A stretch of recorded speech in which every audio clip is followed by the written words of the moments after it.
presidential candidate Gary Johnson will join us for the second time here on Baldy and the Blonde. The first time was about a year. No, actually, no, almost 2 years ago. That's how prescient we are. Yeah. He was on before he was a declared candidate.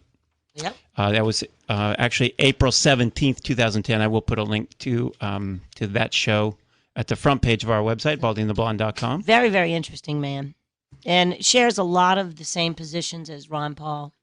Yes. Few distinctions. We'll get into that. But he's also climbed Mount Everest. He's a triathlete. Very successful governor. I've done of Mexico. that a few times. It's not that big of a deal. Right. I was sick, though. I couldn't do it a third time. Governor of New Mexico twice. Yeah, I was going to be governor, too, but I didn't want to do that. Cut the budget. Good looking, too. Yeah, I was going to be good looking, too, but I decided not to be. Don't make me laugh like that. No, this guy's a stud. He really did climb Everest. And I'll just tell you, ladies, he is a stud. He actually looks like a little bit like Harrison Ford, and I asked him I asked him if he's been mistaken for him, and actually that has happened. He's a lot younger and a lot studlier than Harrison Ford. Yep. But he's an Ironman triathlete, has climbed Everest, was a two-term governor of New Mexico, a Democrat state, and he was a Republican that was vetoing bills left and right, balancing the budget, cutting the size of government, and was enormously popular there. And yet he couldn't get a moment to speak at the Republican debates because he started off as a Republican presidential candidate. Right. And, it was abysmal and ridiculous that, as usual, anybody who doesn't speak out of the same cookie-cutter mold is ignored. Sure, if you're not pro-war and pro-police state and all that kind of stuff, right, and pro-giving our money away to Israel and other foreign interests, then they don't want to hear what you have to say. And foreign banks. Yeah, they don't want to hear anything. Yeah, so they shuttled him off to the edge of a stage, never asked him a question, and half the time excluded him. So I'm very happy to see that he is seeking the Libertarian nomination. But guess what? What? He's on the line right now. Hey, way to go. Governor Johnson. I am. Thanks for having me on. Well, thank you for having or for coming on to the show again. I hope you remember the first time around a couple years ago before you had declared. And that was sure do. It was actually I sure do. And that was April 17, 2010 to our listeners if you want to go listen to that show. Now, I am seeking the Libertarian nomination. Of course, that's nothing. That's no done deal of any sort. But I think I'm talking the same message as Ron Paul. I don't think Ron Paul is going to win the Republican nomination. So, as the messenger I am for liberty and freedom and an agenda that I think recognizes the problems, recognizes or puts forth the solutions, and I just making the pitch that I have the resume to suggest I'll doggedly pursue the agenda. Yeah, and you've been getting some really excellent press recently that I've seen. I'm on your mailing list, and I read a lot of the things you send out. And I see that some of the mainstream's actually picking up on the fact that, whoa, this is a guy that could win.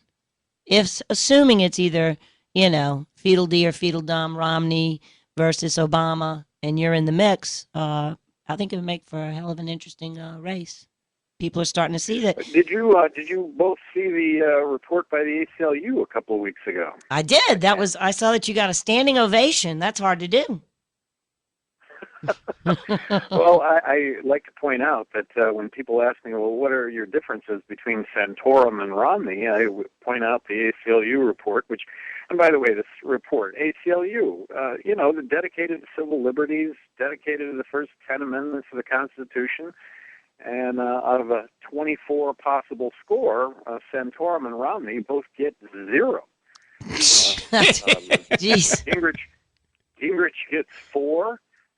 President Obama gets 16. Ron Paul gets 18, and I got 21. So I thought I was very proud of that. That's the civil liberties side of it, and I think you got to couple that with balancing the federal budget, and I think that's where most of us are politically, socially liberal, fiscally conservative. And when I say socially liberal, constitutionally based, what's this country all about? Isn't it about the liberty and freedom that we should have to make choices that only you and I should be able to make? I'm trying to figure out which part of that is controversial. Well, and why is it that the Republicans don't take somebody like this seriously enough to ask him more than about 2 questions in a so-called debate? You have to scratch your head, because if you want to say where is the political enthusiasm in this country, clearly it is centered around the libertarian message.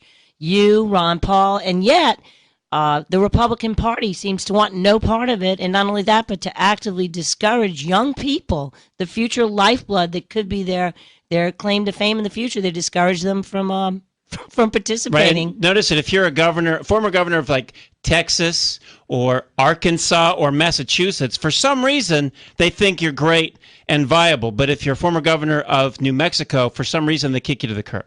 You mean the press? Well, yes. And it is about a message. And I think when it comes to communication, that you and I, as individuals, we've got to hear it from more than one source before it really starts to resonate. And so when you have everybody on stage talking about the same thing as opposed to Ron Paul and when I was there myself, I think if given the opportunity, the whole stage would be full of libertarian-minded Republicans. I just think I'm really glad to be running as a libertarian. This is a permanent move for me. I think Libertarian Party really takes the best from both parties. Yes. You know, the old saying, if when you were in college you weren't a Democrat, you didn't have a heart. And if in later life you weren't a Republican, you didn't have a brain. I think libertarians kind of combine both the heart and the brain. Yes, I agree. Now, let's talk about a Gary Johnson presidency and what it would look like. First thing that you would do, I know, immediately is submit a balanced budget. Tell us how you do that. That's what I would do. I'm promising to submit a balanced budget, and that's, of course, going to be a really contentious document. So the first thing I do is I immerse myself in all the beans, and when I say beans, bean counting, to produce a document that reduces federal spending by 43%. That includes Medicaid, that includes Medicare, that includes military spending. Now, why is it that a balanced budget is so important that right out of the gate you would do basically anything it took to get there? I'm in the camp that believes that if we don't balance the federal budget, we're going to find ourselves with nothing. We're going to be in the midst of a monetary collapse because of the money that we're printing and the effect that that's going to have on the dollar, which is going to make it, which ultimately makes it worthless. You know, all the talk right now about Greece and its effect on Europe. You know, they're 160% of GDP. We're at 100%. We're 8 years away from being in the same position. We're not immune to the mathematics of continuing to print money. Borrowing is one thing. Printing money is another thing. We're printing money. So in other words, is it fair to say that your opinion is that if we need to cut it now because we're going to lose it anyway, and let's cut things on our terms as opposed to have it all collapse and lose it that way? Well, and collapsing it and losing it that way, I'm going to maintain that one may be something you never recover from. I agree, this is yes. something that we can recover from. Right. This is something we can recover from. This is something we can control. When you talk about reduction in military spending of 43%, you know, we're only going back to the year 2003.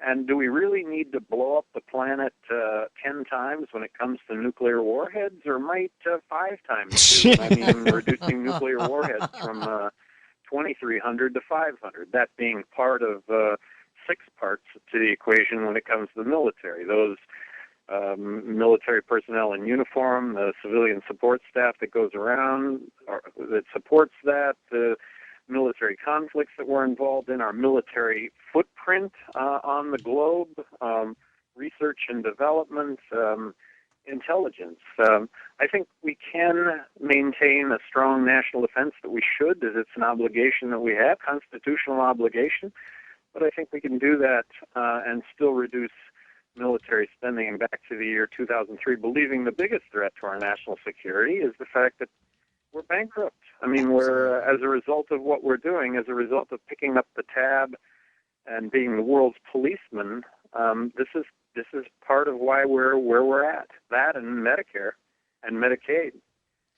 Well, and following up on what you said, that, you know, we're continuing to print money, I actually have 2 questions. Are you in favor of abolishing the Fed or doing something to curtail their immense power? And number 2, do you agree that we should only go to war by way of congressional declaration, which we haven't done since World War II? Well, that we should. That would be a pledge on my part. The only way that we get involved militarily anywhere is with congressional approval, and I'm going to be hard pressed to submit that, believing that we're really hard pressed to find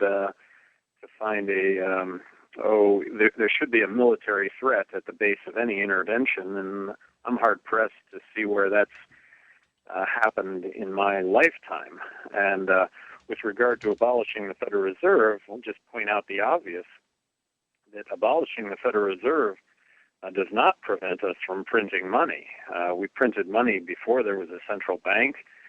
Countries around the world without central banks print money. What we need to do is balance the federal budget. That doesn't even stop us from potentially having to print money because of the rollover in the $15 trillion in debt that we already have.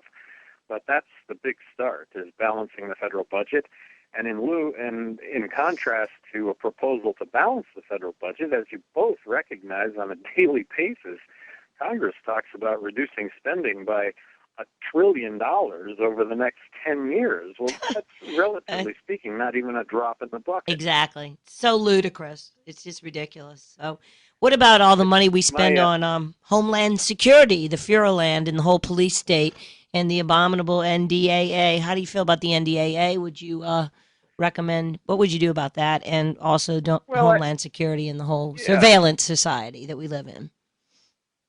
Well, I would have vetoed that because of the provision that allows for detainment of any U.S. citizen without being charged. Isn't that why we fought wars? This is the notion here that we're keeping ourselves safe when this is why we fought wars, was to prevent any U.S. citizen from being detained without being charged. I mean, it is about the first 10 amendments of the Constitution, and we seem to continue to erode the Constitution as opposed to standing up for it. My dad landed in Normandy, paratrooped into Normandy 2 days before D-Day. He didn't do that because of Social Security, Medicaid, or Medicare. He did that on the basis of what this country has always stood for, which is liberty and freedom, and that ends up being very personal. You and I being able to live the lives that we so choose, as long as we don't put others in harm's way. Yeah, and they say that we're supposed to believe that they hate us for our freedoms, which is laughable, but apparently they have no reason to hate us anymore because our freedoms are largely gone. Yeah. Now, question for you regarding departments you would abolish, and you have to answer without saying the word oops. Department of Education, Housing and Urban Development, Homeland Security, and of course along with that goes TSA. Oh, good. I'm open to the discussion regarding every single agency and abolishing those agencies. If we just take education for a second, the federal government gives each state about 11 cents out of every dollar that every state spends. But guess what? They don't really give it to the states. The states send it to them in the first place. They send it back. They send it back with 16 cents worth of strings attached. Department of Education, established in 1979. If you just want to look at educational performance tied with the Federal Department of Education, I think that's a trend line. That's a tandem tread line going down. Let's get rid of it. Return education to the states.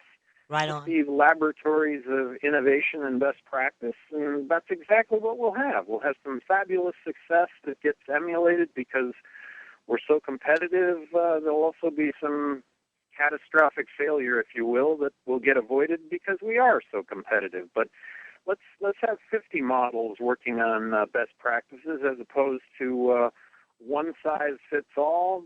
That's what has us mired in this mediocrity. That's what has us bankrupt. Yeah, because you know what?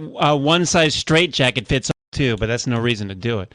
Now, how is it, pragmatically speaking, that a president can do that? You would just submit a budget where those things are defunded, or you basically appoint cabinet members and tell them to stand down? What is it that you do?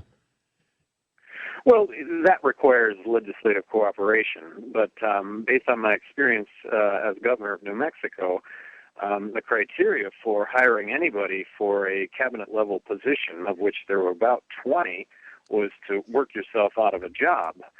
So although the legislature didn't abolish anything, effectively you can really do things a lot better because the executive gets to appoint all the heads of all the agencies. The president, a governor of a state, effectively controls all rules and regulations. In New Mexico, when I was governor, I'm going to pose to you that they got better on a daily basis.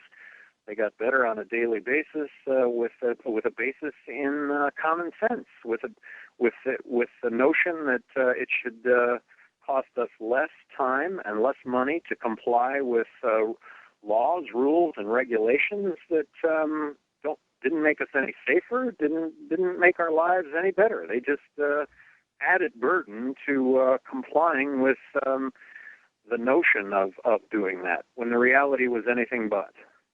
Okay, this is a political question. What are your plans if it shakes out as we all sort of think it will, Romney, Santorum, somebody versus Obama, and we want to see you on the debate platform?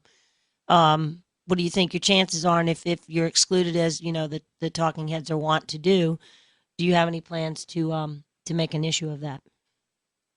Well, this is really the pie in the sky scenario. The pie in the sky scenario is because of Perot, they actually established a 15% threshold, that if you poll at 15%, you're going to be on stage with these guys in the national debates.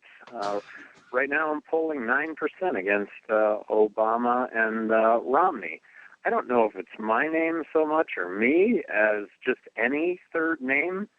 70% of Americans right now say they favor or they would seriously consider voting for a third-party candidate. That number has never even come close to approaching that number. So pie in the sky scenario, 15% in the polls, on the national debate stage, anything can happen. Okay, cool. Because I would suspect that once, if it got down to that and Ron Paul was no longer in the race, then your numbers would certainly pick up, because those people, the Ron Paul supporters, are definitely not going with either of the other two. They have nowhere to go but you. So and that gets me back to that ACLU poll. That it's just that's a stopwatch. That's a report card on presidential candidates. And when you have Romney and when you have Santorum at 0 when it comes to civil liberties, what are the choices?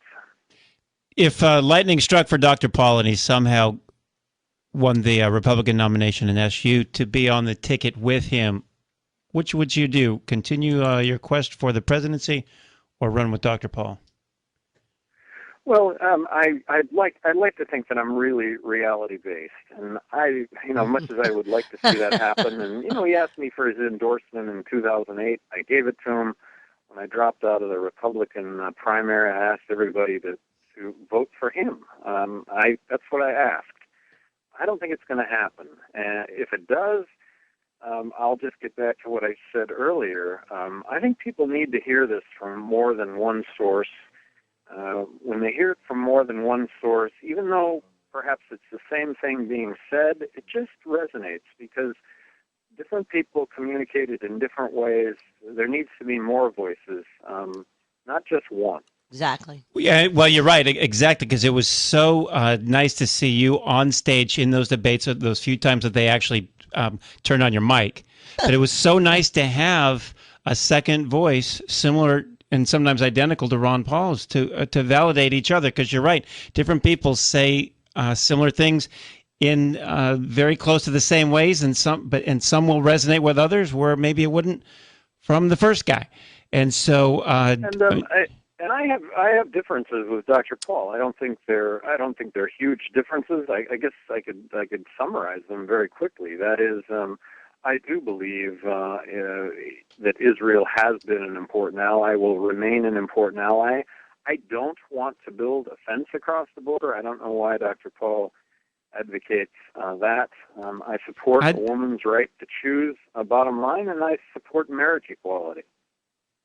I don't think that he does support a border fence, but I'm not sure about that. But I don't think so. But no, actually, he supports building that fence. I don't.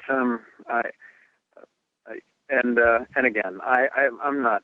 This is not to draw differences as much as similarities. No, I understand. These are Absolutely. a few of the differences. I mean, I wish we had the luxury of that being the biggest argument we had, because as Tom and I were talking about at lunch today about, at least the rest, those kind of issues are all pale in importance to the fact that we are losing our individual freedom in this country. And I think, everything else pales in comparison to that. Well, and there's exactly two candidates that would support the Constitution that have anything in common with Thomas Jefferson, and that would be you and Ron Paul. And that's it. Everything else just absolutely pales for me in comparison. Yeah, you know what? Because I fully agree with Gary Johnson as president or Ron Paul as president. Boy, would we see some serious change. You want change, America? You got two choices: Gary Johnson or Ron Paul. Well, because freedom has become a radical concept in America, sadly, but it's a popular thing once people hear people like you talking. And I agree, it's great to have the message coming from many sources, because it resonates and people are starting to wake up and go, oh, that's right, we're not really free, are we, if we're strip searched everywhere we go, and now we're going to have TSA on the highways with Vipers and All right, we're down to 45 seconds. Please give us a website where our listeners can go look at your message. Yeah, make a pitch to donate a few bucks. Get online, GaryJohnson2012.com. Check it out. This is a war here, and it's for our survival. It's everything that everyone has ever died for this country. Let's recognize, focus what it's all about: freedom, liberty, and the responsibility, personal responsibility that goes along with it. That is beautifully said. That'll have to be the last word. Governor Johnson, thank you so much for joining us. Thank you, Governor. Thank you both for having me on. Absolutely.